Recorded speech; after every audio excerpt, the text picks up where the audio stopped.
हाय बाबू, good evening. मैं engineer Deepak Kumar science academy YouTube channel में फिर से 11th के छात्रों का बहुत बहुत हार्दिक अभिनंदन करता हूँ।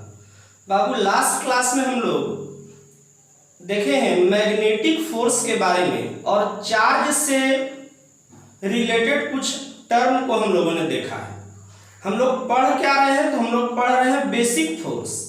बेसिक फोर्स में हम आपको पढ़ाए हैं ग्रेविटेशनल फोर्स और इलेक्ट्रोमैग्नेटिक फोर्स। इलेक्ट्रोमैग्नेटिक फोर्स को दो भाग में हमने बांटा, इलेक्ट्रोस्टैटिक फोर्स और मैग्नेटिक फोर्स। इतना हम लोग देख चुके हैं। अब तीसरा नंबर आप देखिए, न्यूक्लियर फोर्स।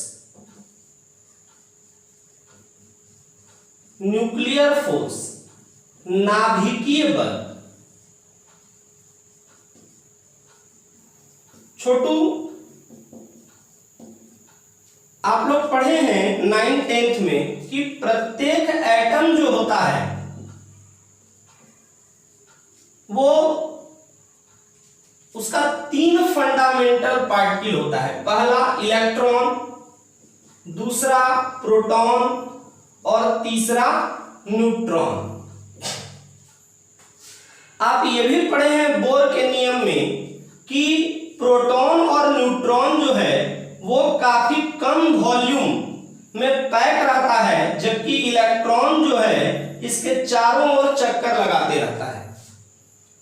बोर का एटॉमिक मॉडल भी यही है। रदरफोर्ड ने भी इसी तरह का बताया था। ये सब आगे का बात है। तो हम लोग ये जो गोला वाला भाग है इसको हम लोग कहते हैं नाभिक, न्यूक्लियस।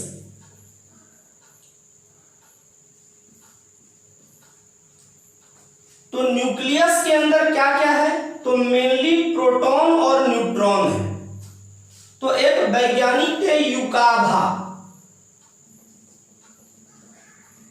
उन्होंने सबसे पहले यह देखा कि न्यूक्लियस के अंदर जो प्रोटॉन और न्यूट्रॉन उपस्थित है वो आपस में एक दूसरे को आकर्षित कर रहा है। मतलब प्रोटॉन न्यूट्रॉन को आकर्षित कर रहा है, न्यूट्रॉन प्रोटॉन को आकर्षित कर रहा है, न्यूट्रॉन न्यूट्रॉन को आकर्षित कर रहा है, प्रोटॉन प्रोटॉन को आकर्षित कर रहा है। इस तरह का हो रहा है।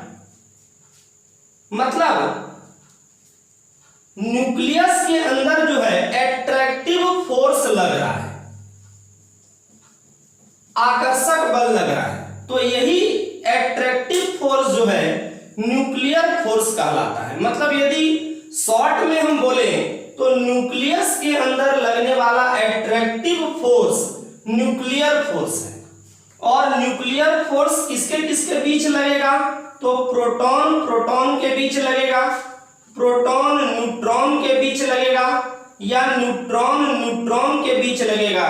लेकिन एक बात याद रखना है, यह हमेशा एट्रैक्टिव नेचर का होगा।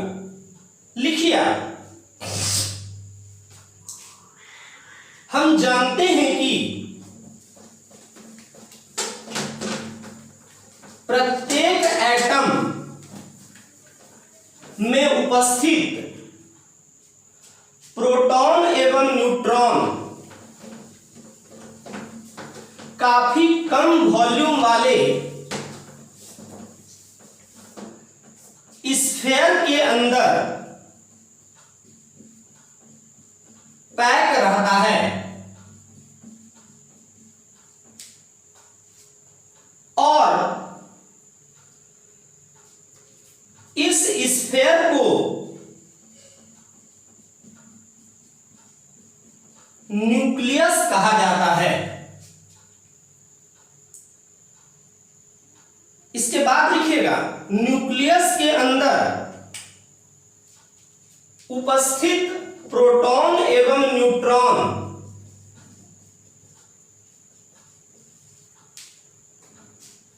के बीच हमेशा ही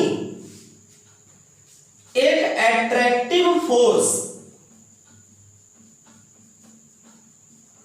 लगता है। इसी एट्रैक्टिव फोर्स को न्यूक्लियर फोर्स कहा जाता है।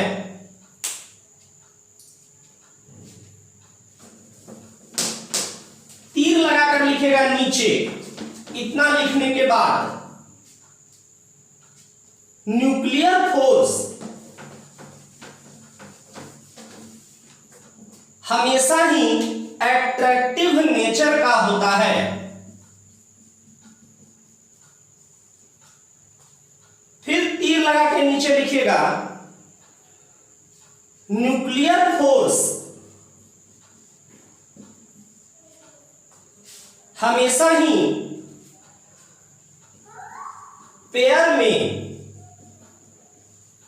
प्राप्त होता है। यह प्रोटॉन प्रोटॉन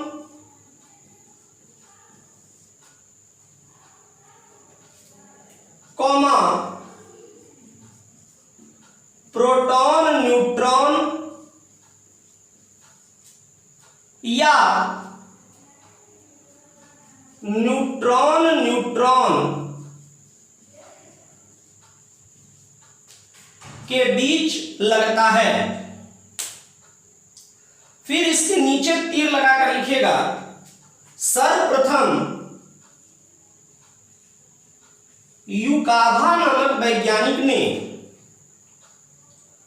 न्यूक्लियस के अंदर लगने वाले न्यूक्लियर फोर्स के बारे में बताया। इतना बात आपको न्यूक्लियर फोर्स के बारे में जानना है, बेसिक बात, ठीक है। ऐसे जब हम लोग मॉडर्न फिजिक्स पढ़ेंगे 12 में तो वहां डिटेल जानना है, एक पूरा चैप्टर ही है न्यूक्लियर फोर्स, लेकिन अभी आपको बेसिक रूप में इतना ही जानना है।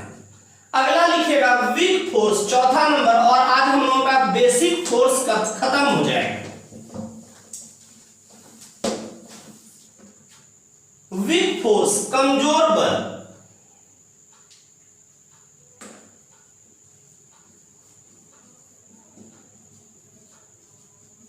वीक फोर्स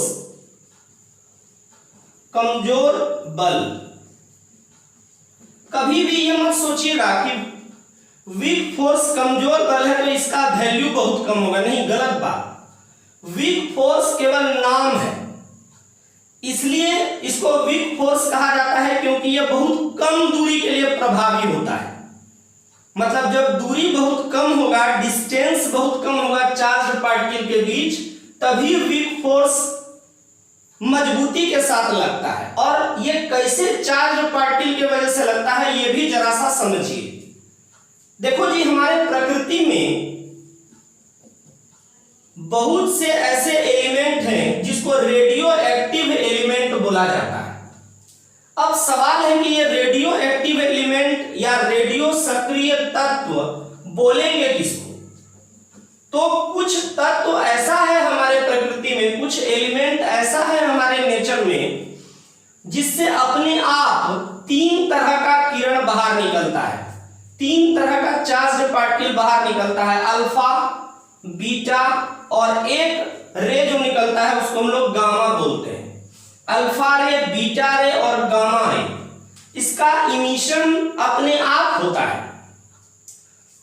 तो हमारे प्रकृति में पाए जाने वाले जिस भी एलिमेंट से अल्फा, बीटा और गामा किरण अपने आप बाहर निकलता है उसको हम लोग रेडियो एक्टिव एलिमेंट बोलते हैं, जैसे यूरेनियम, ठीक है। तो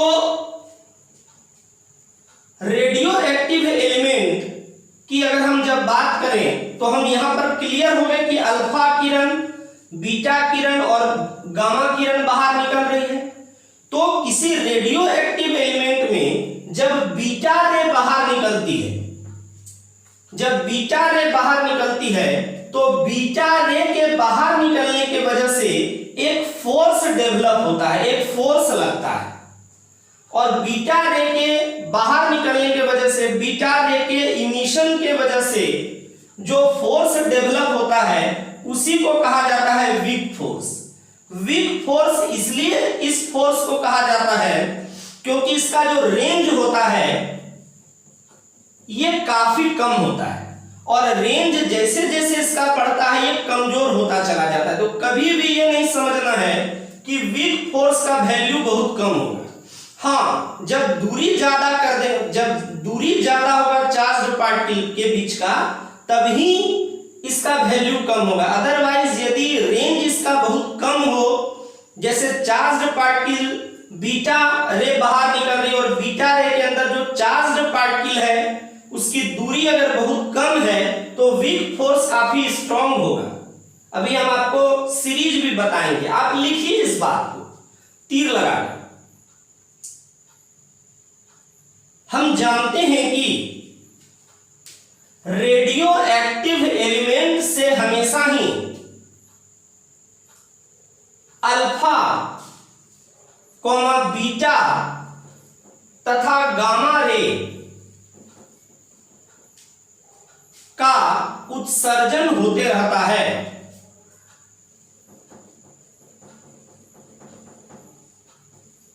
और इस स्थिति में जब बीटा रे का उत्सर्जन होता है तो इसमें मौजूद पार्टिकल्स के कारण,